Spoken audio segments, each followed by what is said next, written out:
जय श्री राम। बहुत बहुत स्वागत करता हूं आप सभी का एक बार फिर से आपके ही अपने YouTube चैनल पर। मैं पंडित आशीष शर्मा लेकर आया हूं मिथुन राशि के जातकों के लिए कैसे होंगे आने वाले 3 महीने, मई, जून और जुलाई, यानी 90 दिन आपके जीवन में कैसे रहेंगे।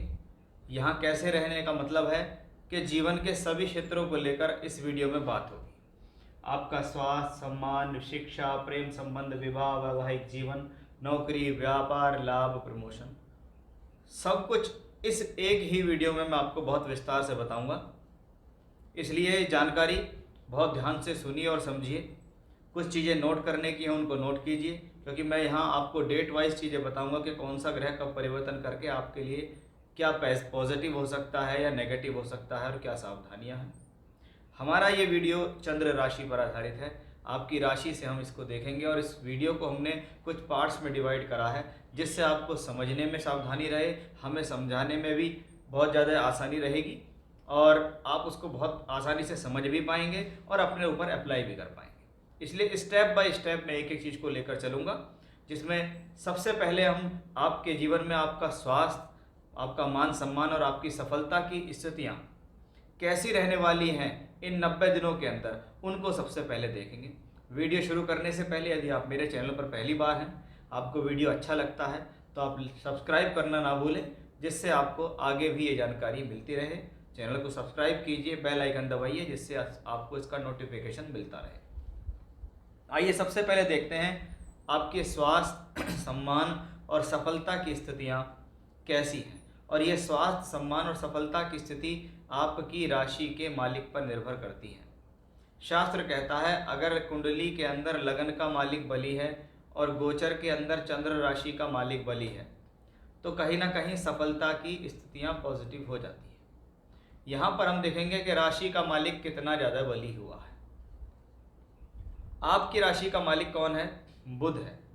जब महीने की शुरुआत होती है मई के महीने की, तो हम देखते हैं कि बुध 10 मई से 31 मई तक एकादश भाव में जाएगा।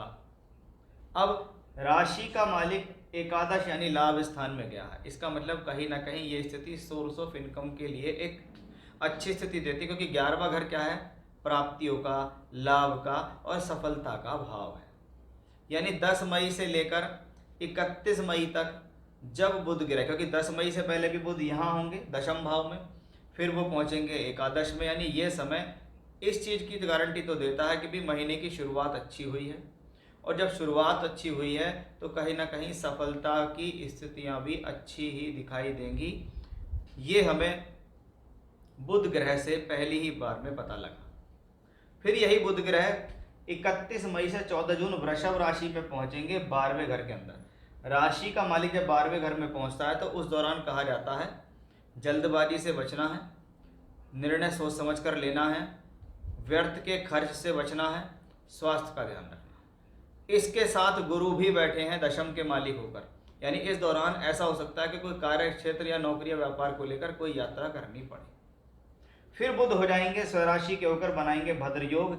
यहाँ से सफलता की स्थिति और ज़्यादा बेहतर होगी कि 14 जून से 29 जून बुध मिथुन राशि में गोचर करेंगे। यानी ये समय आप नोट कर लीजिए कि 14 जून से 29 जून, 29 जून से 19 जुलाई कर्क में, यानी ये जो दो दो प्लेनेट का यहाँ पर परिवर्तन है, यानी 14 जून से लेकर 19 जुलाई तक का जो समय है ये बेहद खास है। ये 35 दिन आपके जीवन में सफलता के दायरे के लिए बहुत ही शुभ है। स्वास्थ्य के लिए शुभ है, सम्मान के लिए अच्छा है, सफलता के लिए अच्छा है। जिस काम को करेंगे उसमें सफलता की स्थितियां पॉजिटिव होती दिखाई देंगी कि भाई मैं इस दौरान जो काम कर रहा हूं उसमें मुझे सफलता मिलेगी। इसलिए सबसे पहले राशि के मालिक को बली होना ज़रूरी है और वो बली होगा भी। तो सबसे अच्छी स्थिति इन 3 महीनों में 14 जून से लेकर 19 जुलाई के बीच दिखाई देती है। ये यहाँ से हमें पता लगा है। अब हम अगली स्थिति को देखते हैं और समझते हैं कि हमारे लिए अगला क्या है, कि इन 3 महीनों के अंदर हमारी नौकरी या व्यापार आप जो भी करते हैं, हमें लाभ मिलेगा या नहीं, प्रमोशन मिलेगा नहीं, हमारे विवाह और वैवाहिक संबंध कैसे रहेंगे, ये अब हम समझने की कोशिश करते हैं। हम जानते हैं कि दूसरा घर धन का होता है और एकादश भाव लाभ का होता है। दशम भाव से हम कर्म कार्य क्षेत्र देखते हैं।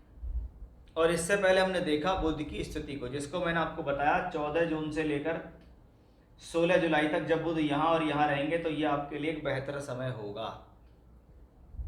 यानी कहीं ना कहीं सफलता सबसे पहले हमेशा से मैं कहता हूँ राशि के मालिक से आती है।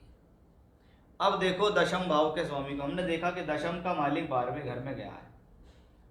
10वां घर कर्म, कार्य क्षेत्र, नौकरी या व्यापार, और 12वां घर यात्राओं का होता है, खर्च का होता है, दूरी का होता है। यानी ये प्लेनेट कहता है कि मैं साल भर तक वहाँ रहूँगा, इसलिए आप ऐसी कोई योजना बनाएं जिसमें आपकी प्रोफेशनल लाइफ किसी दूर स्थान से जुड़ती दिखाई दे, चाहे आपको परिवर्तन करना पड़े। ऐसे में क्या कहते हैं, जॉब परिवर्तन होना, काम का किसी दूर स्थान से जुड़ के काम होना, किसी दूसरे स्थान या दूर स्थान से नौकरी का प्राप्त होना। ये सब कुछ कहाँ से दिखता है, ये सब कुछ हमें 12वें घर में बैठे गुरु से दिखाई देता है, कि गुरु उस चीज़ का संकेत देता है कि भी आपको अपना फोकस वहाँ बढ़ाना पड़ेगा। एक बात तो प्रोफेशनली ये स्थितियाँ कहीं ना कहीं गुरु की, गुरु तो 12वें घर में, वहाँ से तो वो जाएगा नहीं। तो हमें क्या करना है, हमें अपने आप को 12वें घर में पहुँचाना है, हमें कुछ अपने आप को खर्च करना है, हमें कुछ यात्राएं करनी है, हमें थोड़ा बहुत इन्वेस्टमेंट करना है, और हमें उन यात्राओं से फ़ायदा मिलना है। अब बात बनती है कि हम कर्म तो करेंगे, क्या हमें लाभ मिलेगा, क्या हमारे पास पैसा आएगा? तो उसका सबसे पहला मजबूत सूचक है 1 जून से 12 जुलाई तक, जब मंगल एकादश भाव में स्वराशि के होंगे। क्योंकि मंगल जब एकादश भाव में होंगे तो लाभ का मालिक लाभ भाव में पहुंचा। जब लाभ का मालिक लाभ में पहुंचा तो इसका मतलब सोर्स ऑफ इनकम के बढ़ने के चांसेस ज़्यादा हुए। यह स्थिति सोर्स ऑफ इनकम के लिए अच्छी है, लाभ के लिए अच्छी है, धन के लिए अच्छी है, धन आगमन के लिए अच्छी है, तरक्की या प्रमोशन के लिए अच्छी है। क्योंकि मंगल यहाँ से बैठकर चौथी दृष्टि से दूसरे धन भाव को देखता है, इसलिए ये समय भी बहुत अनुकूल आएगा आपका। लगातार हम देख रहे हैं कि जून के महीने से लेकर लगभग 17 जुलाई तक का जो समय है, पूरा जून और 17 जुलाई, ये आपकी लाइफ के लिए एक बहुत सकारात्मक फैक्टर साबित होता दिखाई दे रहा है। ये क्लियरली बार बार दिखता है, और इसमें सहयोग लगातार आपके राशि के मालिक बुध का है, जिसको मैंने यहाँ भी मेंशन किया है कि ये स्वराशि के होंगे और ये धन भाव में जाएंगे। मंगल यहाँ से बैठ के धन भाव को देखेंगे, यानी लगातार स्थितियाँ पॉजिटिव हैं। जो दिखता है कि भाई जून के महीने से, मई के महीने से तो इतना खास नहीं कह सकते, मई का महीना तो जाएगा एक योजना बनाने के लिए, उस पर काम करने के लिए, लेकिन जून और आधा जुलाई ये क्लियरली इस बात को दर्शाते हैं कि लाभ रुका हुआ है तो लाभ मिलेगा, काम में मंदा है तो काम बेहतर होगा, प्रमोशंस के चांसेस बनेंगे। जॉब चेंज के लिए अगर चाहते हैं तो अप्लाई कीजिए, जॉब चेंज के भी पॉजिटिव फैक्टर यहाँ बनते हैं। विवाह या वैवाहिक संबंधों के हिसाब से देखें तो बहुत अच्छी स्थितियाँ नहीं हैं, क्योंकि सप्तम भाव का मालिक 12वें घर में गया हुआ है, अपने से छठे में गया, यानी ये स्थिति कोई विवाह वैवाहिक संबंधों के लिए सकारात्मक नहीं होती। आपकी कुंडली में दशा बहुत पॉजिटिव चल रही है तो ही शायद आपका विवाह रिश्ता हो सकता है, लेकिन गोचर के हिसाब से तो यहाँ दिखता नहीं है। अब देखते हैं आपकी शिक्षा, प्रेम संबंध, आपकी बुद्धि और निर्णय, और ये सब के सब एक ही भाव से देखे जाते हैं, जिसको हम पंचम भाव बोलते हैं। पंचम भाव शिक्षा है, विद्या है, बुद्धि है, निर्णय है, प्रेम संबंध है, और इन सब की भूमिका निभाने वाला ग्रह कौन है? शुक्र है। 5वें घर का मालिक शुक्र 24 अप्रैल से 19 मई तक शुक्र एकादश भाव में बैठकर पंचम को वापस देखता है, यानी 19 मई तक की स्थिति शिक्षा, विद्या, बुद्धि, संतान, संतान का सहयोग और आपके निर्णय के लिए बहुत ही अनुकूल है, शुभ है।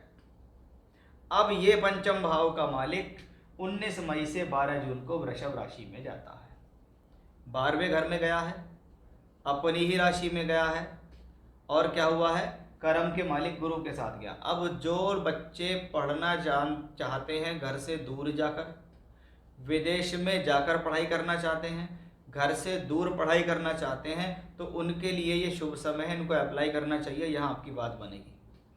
पंचम का मालिक द्वादश में स्वराशि का है, गुरु के साथ है, तो आपकी संतान भी ऐसी स्थिति में पढ़ने के लिए बाहर जा सकती है या नौकरी के लिए बाहर जा सकती है।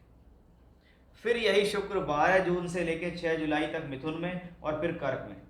पंचम का मालिक यहाँ ये लक्ष्मी त्रिकोण है, यानी ये भी धन के शुभ इंडिकेशन देता है, और ये लक्ष्मी त्रिकोण का मालिक धन भाव में है, ये भी धन के शुभ इंडिकेशन देता है। यानी क्लियरली अगर हम देखें तो पूरे महीने में एक चीज श्योरिटी के साथ लगातार आई है कि भी जैसे जैसे समय आगे चलेगा, मई और मई के बाद जून और 19 जुलाई तक का समय तो मैंने आपके लिए हमेशा अच्छा बताया ही है, क्योंकि सभी प्लैनेट्स उसकी भूमिका को स्ट्रॉन्ग कर रहे हैं, मजबूत कर रहे हैं। यानी कुल मिलाकर देखा जाए तो मिथुन राशि के जातकों के लिए थोड़ा बहुत चैलेंजिंग कर्म क्षेत्र को बनाना हो सकता है, अदरवाइज अन्य सभी ग्रह आपके फेवर में हैं, आपको लाभ देने के लिए तैयार है। इसलिए पूरी योजनाओं के साथ लगे रहिए। बता दिया है मैंने आपको कि आपके 90 दिन कैसे हैं, उस पर उसी प्रकार से काम करिए और आगे बढ़िए। जय श्री राम।